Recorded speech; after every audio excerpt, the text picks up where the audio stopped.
Fresh off the embarrassment of Trump's birthday parade flop, Donald Trump just got humiliated at the G7 as the world watched. Happy birthday indeed, Don Chipotle. Welcome to Occupy Democrats. I'm David Reddish. So, in case you barricaded yourself away from the news over the weekend as you celebrated Father's Day, and given the stupidity of Trump's military parade, believe me, I get it. In case you missed it, Trump's military parade had a pithy turnout, and Trump appeared to fall asleep during the actual event. Meanwhile, between 6 and 10 million Americans came out to protest on the same day. Washington, D.C. was a sprawling stage yesterday for the U.S. Army's 250th birthday.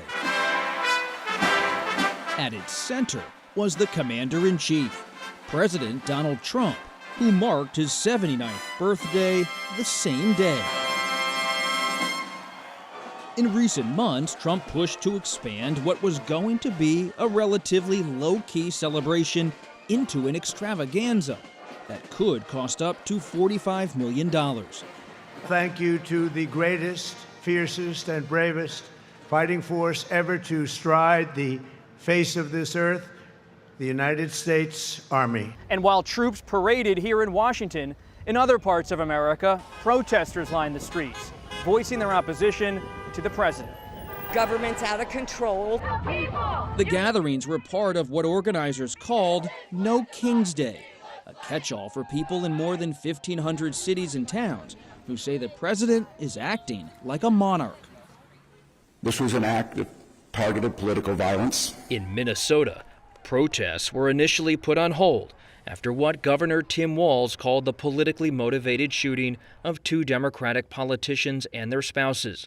State Representative Melissa Hortman and her husband Mark both died, while State Senator John Hoffman and wife Yvette are expected to survive. A manhunt for the suspected killer, Vance Belter, continues.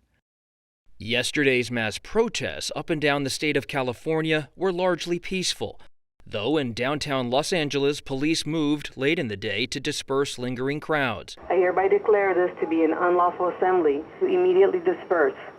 Penal Code 409. Against this backdrop, the confrontation between the White House and local leadership is ongoing. For more on the flop of the parade, Trump's dozing, Melania's gagging, and the majesty of the No Kings protests, see our other videos here on the channel. It's juicy, believe me. Just like this new breaking story. So, following his boring parade and the massive anti-Trump protests across the country, the protests had much bigger turnout, mind you, and took place in at least 1,500 cities, Trump headed to Europe for a meeting of the G7. You'll recall that the G7 is a consortium of countries dedicated to promoting democracy, cooperative economic policy, and humanitarian initiatives. Previous American presidents have presided over the conference, but not Donald Trump. Go figure, right? That didn't stop Trump from appearing alongside Prime Minister Mark Carney of Canada, chairman of this year's meeting, to answer some questions before the start of the conference. And in typical taco trash talk form, it went off the rails. That prompted Carney to step in a shocking moment. China here, the biggest economy in the world after the United States. Well, it's not a bad idea. I don't mind that. If somebody wants to suggest China coming in, I think we suggest. But you want to have people that you can talk to. You know, they don't talk. Putin speaks to me. He doesn't speak to anybody else. He doesn't want to talk because he was very insulted when he got thrown out of the G8. As I would be, as you would be, as anybody would be. He was very insulted. And, I mean, he was thrown out by Trudeau, who convinced one or two people, along with Obama. He was thrown out, and he's not a happy person about it, I can tell you that. He basically doesn't even speak to the people that throw him out, and I agree with him. All Democrat-run cities, and they think they're going to use them to vote. It's not going to happen.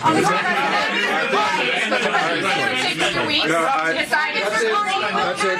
Thank you. If you don't mind, I'm going to exercise my role, if you will, as G7 chair, since we have a few more minutes with the president and his team, and then we actually have to start the meeting to address some of these big issues. So, thank you. Thank you, media. Let's go. Thank you. That's it. That's it. Thank you very much. Out. Go, guys. Out.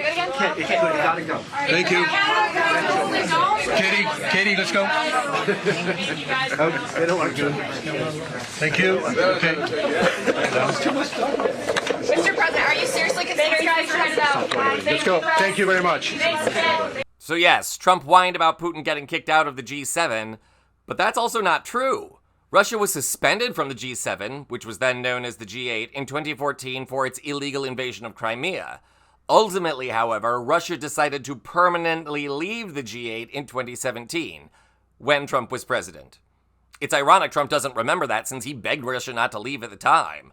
But what's even more embarrassing is the way Trump transparently says he wants to target heavily democratic areas for his ICE raids, which could cause him some big problems later on.